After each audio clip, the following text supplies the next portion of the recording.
শুধু আমি নয়, এরম অগণিত প্রচুর মানুষ রয়েছেন যাদের কাছে আজকে জয়ী বিধায়ক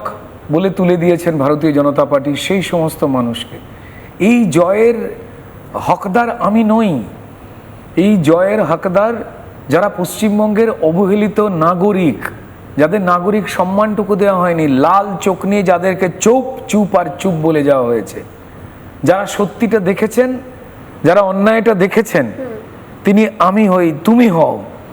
তিনি গৃহবধূ হন, তিনি স্টুডেন্টস হন, তিনি বাবা কাকা জেঠুরা হন, তাদেরকে বলে দেওয়া হয়েছে এরা বাতিল, এরা বাদ, এদের সমাজ থেকে ব্যান করো, ফিল্ম ইন্ডাস্ট্রি থেকে ব্যান করো, সংস্কৃতির জগৎ থেকে ব্যান করো। যারা এই রক্তচক্ষু আর মিথ্যা এবং তার সঙ্গে মানুষের ক্ষতি করার পরেও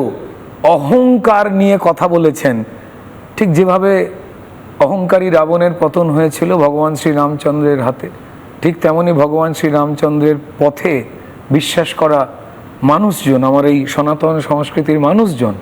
যা বসুধৈব কুটুম্বকমের কথা বলে, যা আদি, যা সত্য, যা বহমান, তাই সনাতন, সেই রাস্তাতেই আস্থা রাখলেন প্রত্যেকটি মানুষ এবং বাকি দলগুলিকে বুঝিয়ে দিলেন যে আমাদের মিথ্যে বুঝিও না বন্ধু,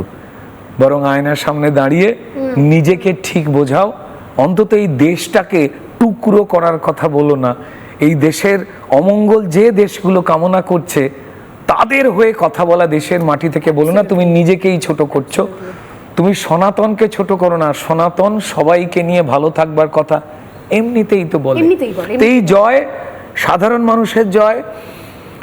আর ৩০০-র ওপরে আমাদের যে কার্যকর্তা যারা চলে গেছেন, যাদের চোখের জল রয়েছে, যারা উপর থেকে দেখছেন যে আমাদের লড়াইটা কি লড়াই বলেই থেকে যাবে, পশ্চিমবঙ্গের মানুষ জাগবেন না, তো যে জীবন বৃথা যায়নি, মন্ডল স্তর, শক্তি কেন্দ্র এবং বুথ স্তরের কর্মীরা মার খেয়ে অত্যাচারিত হয়ে পদ্মফুলের ঝান্ডাটা কাঁধে নিয়ে মানুষের কথা বলতে বলতে হেঁটেছেন,